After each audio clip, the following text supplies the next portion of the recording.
देश के कई राज्यों में विधानसभा चुनाव होने को है। ऐसे में चुनावी रणभूमि तैयार है। अगर हम बात करें मध्य प्रदेश और छत्तीसगढ़ की, तो यहाँ पर भारतीय जनता पार्टी ने अपने प्रयास तेज किए हैं। बावजूद इसके कौन जीतेगा कौन हारेगा कहना मुश्किल है, क्योंकि कांटे की टक्कर है।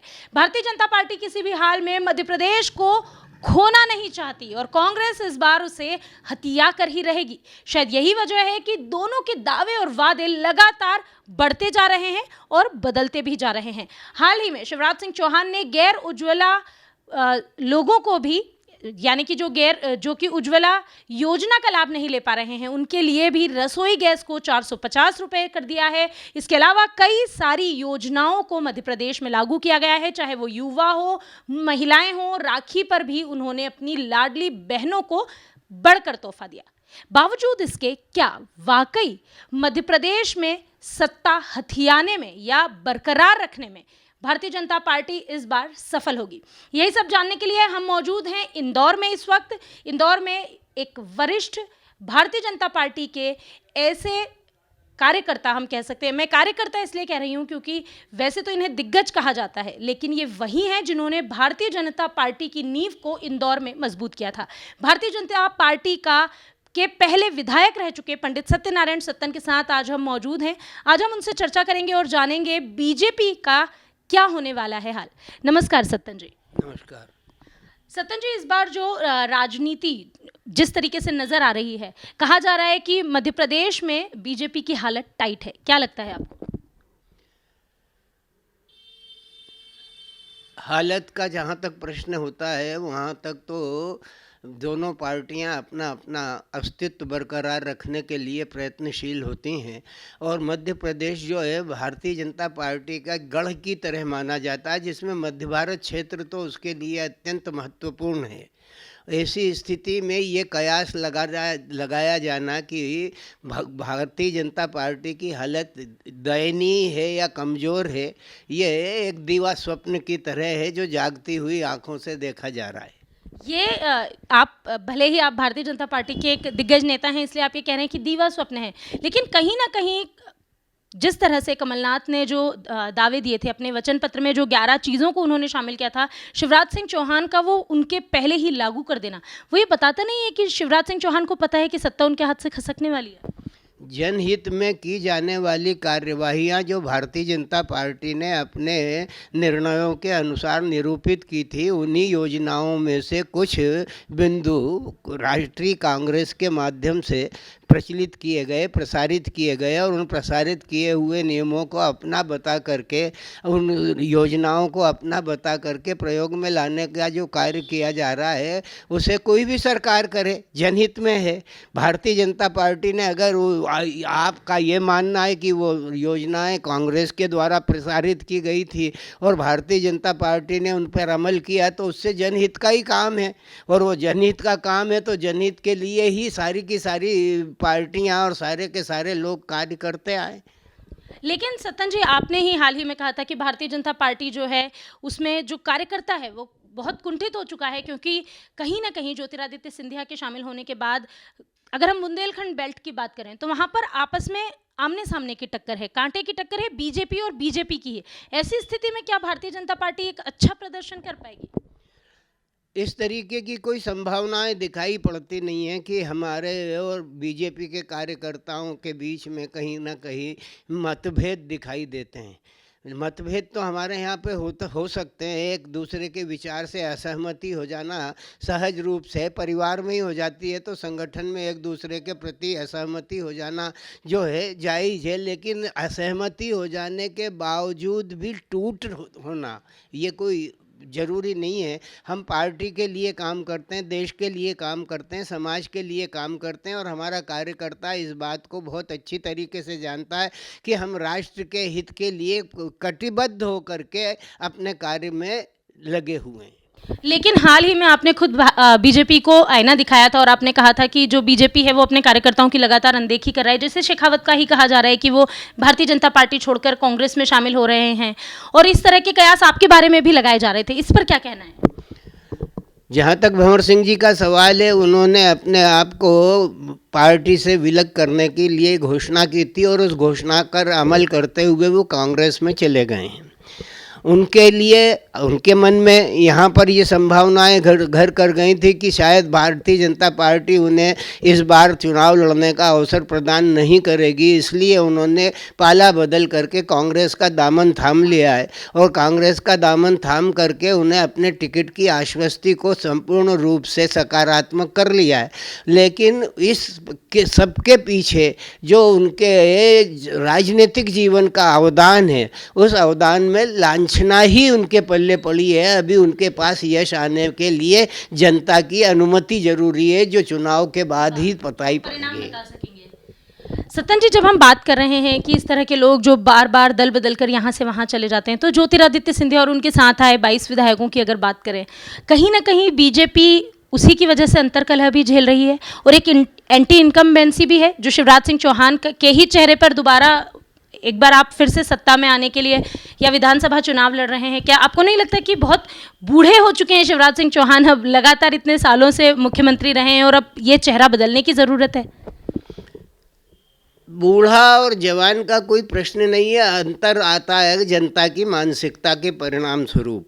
जनता की मानसिकता और जनता का विचार ही निर्णायक साबित होता है। रहा प्रश्न कार्यकर्ताओं के बीच में मतभेद का, तो कार्यकर्ताओं के बीच में ये भावना आ गई थी कि ज्योतिरादित्य सिंधिया जी के साथ में आए हुए जो लोग हैं, यदि उनको प्रश्रय दिया जाएगा तो वो सतत काम करने वाला वो कार्यकर्ता जो भारतीय जनता पार्टी के पहले दिन से लगा करके अभी तक उसके लिए कटिबद्ध होकर के काम करता था, वचनबद्ध होकर के काम करता था और निष्प्रह भाव से काम करता था, उस कार्यकर्ता के अंतर्मन में ये भावना थी कि अवसर आने पर हमें भी पार्टी कुछ ना कुछ प्रदान करेगी या अवसर प्रदान करेगी। उन अवसरों का धुंधलापन कुछ लोगों के मन में जरूर आया होगा और उन्हें ऐसा लगा होगा, लेकिन पार्टी अपने कार्यकर्ताओं के अहित की कामना कभी भी नहीं करती। वो अपने कार्यकर्ताओं के बलबूते पर ही अपनी राजनीतिक यात्राओं को सुरक्षित करती है, संचालित करती है और अपने सुविचारित कार्यक्रमों को अंजाम तक पहुंचाती है। आपने कहा कि जो पार्टी है वो कभी भी कार्यकर्ताओं की अनदेखी नहीं करती। चलिए, इस बात पर हम एक सवाल और कहेंगे कि जो लगातार कांग्रेस है वो आरोप लगा रही है कि भारतीय जनता पार्टी जो है वो विभाजन की राजनीति करती है, राम के नाम पर वोट मांगती है और राम सिर्फ भारतीय जनता पार्टी के नहीं है, हिंदुत्व के नाम पर वोट मांगती है। अभी इस वक्त देश में जब हम हिंदुत्व की बात कर रहे हैं, सनातन की बात कर रहे हैं, तो एक बहुत बड़ा मुद्दा है जो गरमाया हुआ है।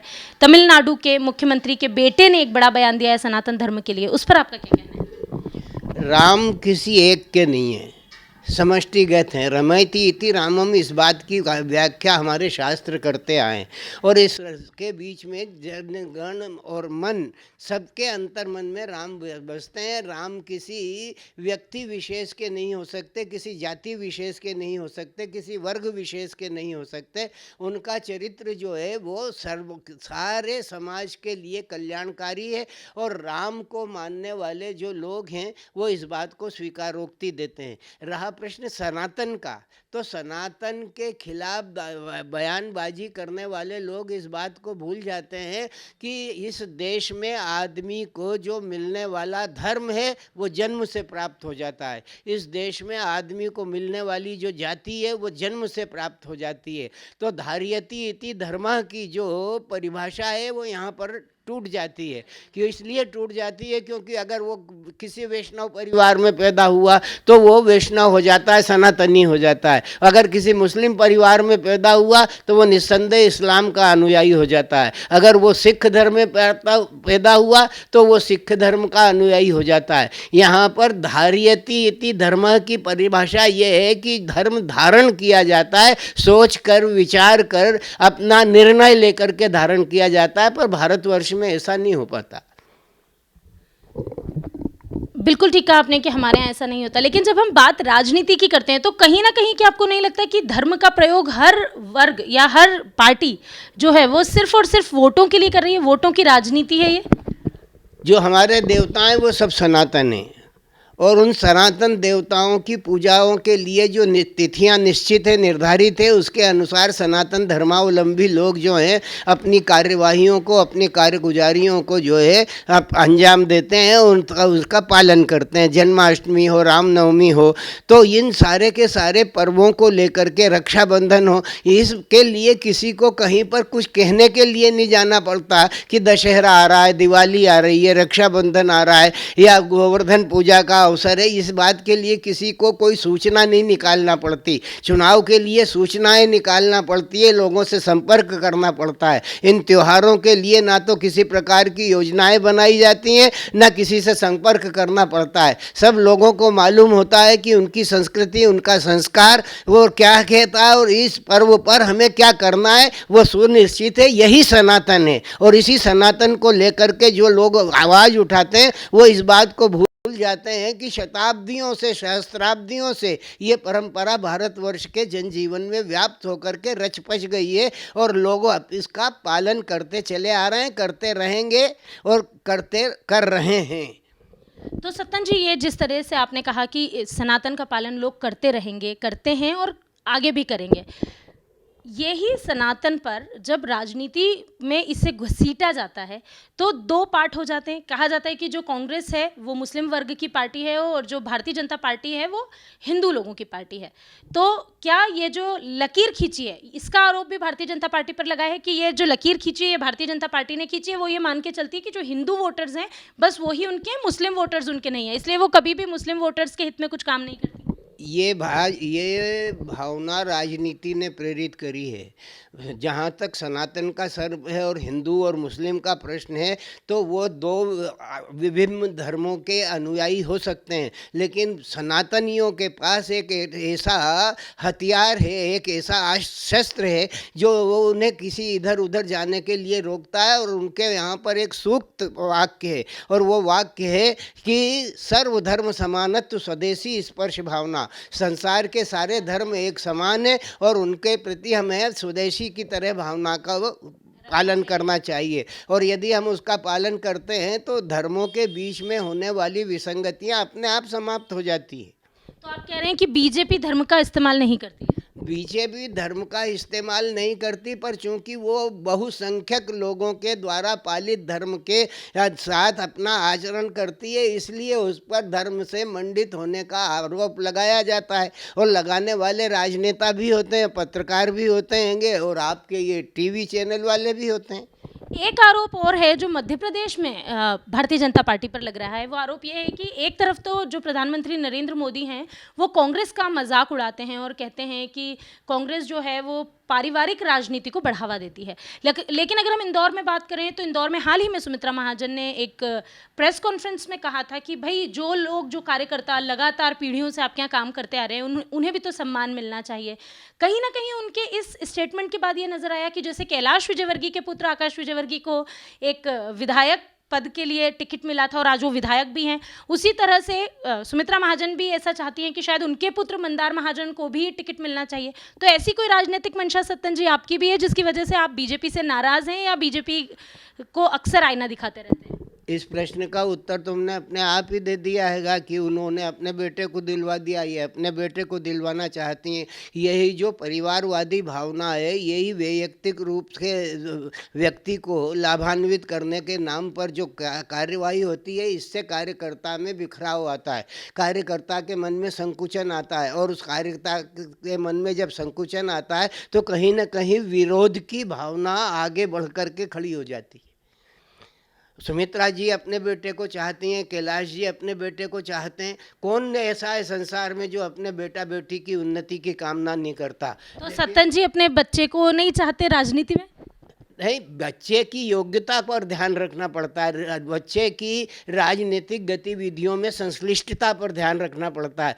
जिस राजनीतिक दल से टिकट दिलाने की बात की जा रही है, उस राजनीतिक दल के प्रति उसका कितना समर्पण है, उसका कितना योगदान है, उसकी कितनी कार्यवाही है, उसके आदर्शों को, उनके विचारों को, उसकी रीतियों को, उसकी नीतियों को जानने की क्षमता भी है उसके पास, या केवल एक खड़े होकर के एक बड़े राजनेता के पुत्र होने के नाते टिकट का अभिलाषी बन करके, वो प्रत्याशी बन करके खड़ा होना चाहता है। अगर वो राजनीतिक कार्यकर्ता और किसी विराट कार्यकर्ता या किसी महान कार्यकर्ता जो समाज में जिनको ये अलंकरण दिए हैं उनके परिवार से आता है और टिकट लेकर के आता है, तो वो उसे सहज प्राप्त होता है, टिकट प्राप्त होता है। उस कार्यकर्ता को प्राप्त होना चाहिए जो भारतीय जनता पार्टी का हो या राष्ट्रीय कांग्रेस का हो, जो सतत रूप से अपनी संस्था के द्वारा प्रचारित किए जाने वाली भावनाओं को, उनके द्वारा प्रचारित की जाने वाली क्रियाओं को योगदान देकर के खड़ा करने में, मजबूती प्रदान करने में जो अपना योगदान देता है,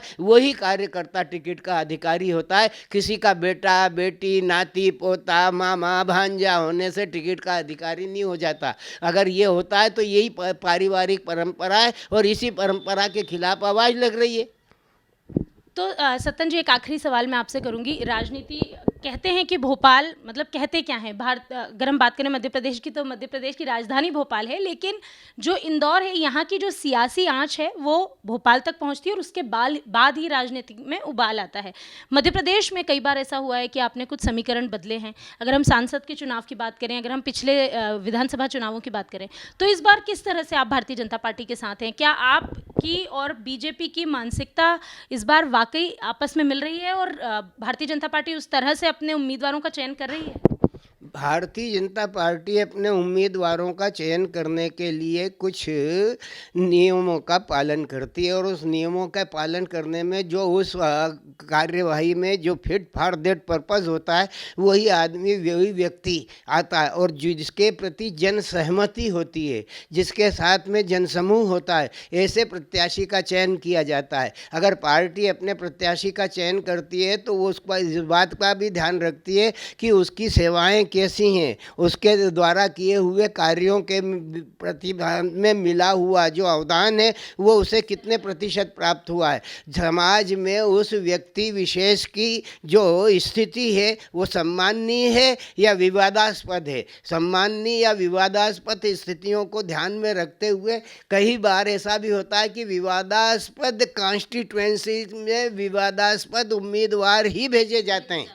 ये राजनीतिक पॉइंट ऑफ व्यू से विचार किया जाता है और जब राजनीतिक पॉइंट ऑफ व्यू से विचार किया जाता है तो वहाँ पर कहीं ना कहीं नीतियों को क्षति पहुँचती है। वह अपनी नीतियों को रोक करके ही प्रत्याशी को भेजना पड़ता है। ये सारी पार्टियाँ करती हैं, उन्हें मालूम होता है, तब जातिगत फैक्टर भी आ जाता है, सामाजिक फैक्टर भी आ जाता है, धर्म का फैक्टर भी आ जाता है। अब राजनीति को जो देश अपने संविधान में धर्मनिरपेक्ष अपने आप को घोषित करता है, वो राष्ट्र धर्म की राजनीति करने लग जाए, सारी की सारी पार्टियां धर्म की राजनीति करने लग जाएं, तो संवैधानिक भावना का अवहेलन ही हो रहा है। और उस अवहेलना का मूल कारण बनने का अगर किसी को यश प्राप्त है तो वो भारतीय जनता पार्टी को, क्योंकि राम के नाम की लड़ाई लड़ी उसने और राम के नाम की लड़ाई लड़ करके राम मंदिर की प्रेरणा की और राम मंदिर की प्रेरणा को सार्थक रूप होते हुए पूरा हिंदुस्तान देख रहा है और देख रहा है। तो राम के नाम पर प्रारंभ होने वाली जो धर्म की राजनीति थी उसकी प्रबलता को अन्य पार्टियों ने भी स्वीकार किया और वो धर्म को बीच में ला करके अपनी बात कहने लगे। तो एक कम्युनिस्ट ही ऐसे हैं जो धर्म का विरोध करते हैं, जो धर्म को मानते नहीं है, लेकिन समाजवादी हो चाहे अन्य दूसरी पार्टियां हो, कांग्रेस हो, सारे के सारे मैदान में आकर के राम राम जपने लगे। राहुल गांधी भी जनेऊ पहनने लगे। नहीं, राहुल गांधी जी जो हैं वो उस संगठन के हैं जहाँ पर राम पहले से पूजे जाते थे। महात्मा गांधी जो प्रातः काल और सायंकाल अपनी धर्म सभा करते थे, उसमें रघुपति राघव राजा राम सबको सन्मति दे भगवान, इस मंत्र का गायन किया करते थे। और उनकी जो धर्म सभा, उनकी जो आराधना सभा थी, वो इस बात की परिचायक थी कि वो राम भक्त हैं। महात्मा जी ने खुद वर्धा में एक अखाड़े का उद्घाटन करते हुए इस बात की घोषणा की थी कि मैं हनुमान नहीं हूँ, लेकिन मैं राम भक्त हनुमान सरी का ही हूँ। मेरे हृदय में भी राम है, हनुमान जी के हृदय में भी राम थे। उन्होंने अपना वक्षस्थल चीर करके राम के दर्शन करा दिए। मैं साधारण मानव हूँ, अपना वक्षस्थल चीर के राम के दर्शन नहीं करा सकता, लेकिन मेरे हृदय में भी राम बसते हैं। और इस बात की परिणति तब जाकर के सिद्ध हुई कि उनके हृदय में राम बसते हैं जब नाथूराम गोडसे ने उन्हें गोली मारी, तब उनके मुंह से जो वाक्य निकला वो हे राम था, और वो हे राम आज भी उनकी समाधि पर उपस्थित है। तो राम भारतीय जनजीवन की संपूर्ण संहिताओं के साथ में भारतीय जनजीवन की आत्मा बन करके मनुष्य के हृदय में निवास करते हैं। राम का चरित्र ही भारत का चरित्र है। उन्होंने जो शिक्षा दी है उसका पालन करने के लिए बड़े बड़े ग्रंथ हैं जिनकी कोई संख्या का निरूपण नहीं किया जा सकता। तो राम जो हैं वो इस देश के संस्कार की श्वसन संस्थान है। तो राम जो हैं, राम के नाम पर राजनीति नहीं करते हैं। अब इन्होंने साफ साफ कहा है कि कांग्रेस के भी राम हैं। सतन जी, तो फिर इस इंटरव्यू को, इस बातचीत को हमारे विराम देते हुए मैं सिर्फ आखिरी सवाल यही पूछूंगी, तो क्या लगता है आपको, भारतीय जनता पार्टी इस बार विधानसभा चुनाव में जीत का परचम लहरा पाएगी या सिर्फ मोदी जी के चेहरे पर लोकसभा सीट की ही तैयारियां गर्म हैं? मैं भारतीय जनता पार्टी के कार्यकर्ता होने की हैसियत से इस बात का विश्वास करता हूं कि जनता हमारे साथ जाएगी। सवाल तो निर्णय तो एक आदमी के किए से नहीं होता, मेरे किए से निर्णय नहीं होता। निर्णय करने वाले लोग अपने घरों में विराजमान हैं। उनका जो विवेक होगा, उनकी जो परिस्थितियां होंगी, उनकी जो स्थितियां होंगी, उनका जो समाधान हो गया, उनका जो शंका होगी, उसी बलबूते पर मतदान होगा। और मतदान में जनजीवन की मानसिकता किस पार्टी के प्रति आग्रहशील होगी, ये तो मतदान ही बताएगा। एक व्यक्ति, मैं तो यही कहूँगा कि भारतीय जनता पार्टी का ही शासन था, शासन है और शासन रहेगा। वही पार्टी जीती थी, वही पार्टी जीतेगी। तो मध्य प्रदेश की राजनीति में जितने भी बवाल हों, जितने भी उबाल हों, लेकिन हमारे साथ मौजूद पंडित सत्यनारायण सत्तन का मानना है कि भारतीय जनता पार्टी ही इस बार फिर से सत्ता में आएगी। बहरहाल वीके न्यूज़ के लिए अभी इतना ही। बाकी तमाम खबरों के लिए आप देखते रहिए वीके न्यूज़। वीके न्यूज़, राष्ट्र के नाम।